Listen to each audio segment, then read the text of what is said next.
पति पत्नी के सच्चे प्रेम की अभिव्यक्ति। एक आदमी ने एक बहुत ही खूबसूरत लड़की से शादी की। शादी के बाद दोनों की जिंदगी बहुत प्यार से गुजर रही थी।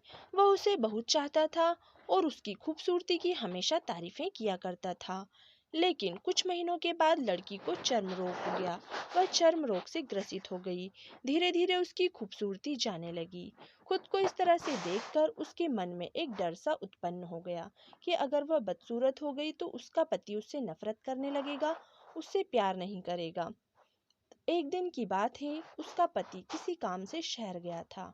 जब काम खत्म होते ही वह लौट रहा था तो उसका एक्सीडेंट हो गया और एक्सीडेंट में उसने उसकी दोनों आंखें खो दी। लेकिन इसके बावजूद भी उन दोनों की जिंदगी सामान्यतः तरीके से चलती रही। समय गुजरता रहा और अपने चर्म रोग के कारण लड़की ने अपनी खूबसूरती पूरी तरह से गंवा दी। वह बदसूरत हो गई, लेकिन अंधे पति को इस बारे में कुछ भी पता नहीं था।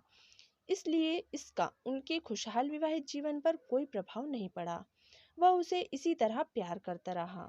एक दिन उस लड़की की मौत हो गई। पति अब अकेला हो गया था। वह बहुत दुखी था। वह उस शहर को छोड़कर जाना चाहता था। उसने अंतिम संस्कार की सारी क्रियाविधि पूर्ण की और शहर छोड़कर जाने लगा।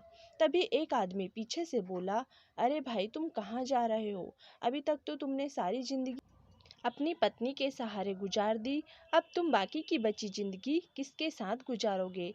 तब पति बोला, भाई, मैंने अपनी पत्नी से झूठ कहा था। मैं अंधा नहीं हूँ, मैं बस अंधा होने का नाटक कर रहा था। क्योंकि यदि मेरी पत्नी को पता चल जाता कि मैं उसकी बदसूरती को देख सकता हूँ तो उसे अपने रोग से ज़्यादा दर्द होता। इसलिए मैंने इतने साल अंधे होने का दिखावा किया।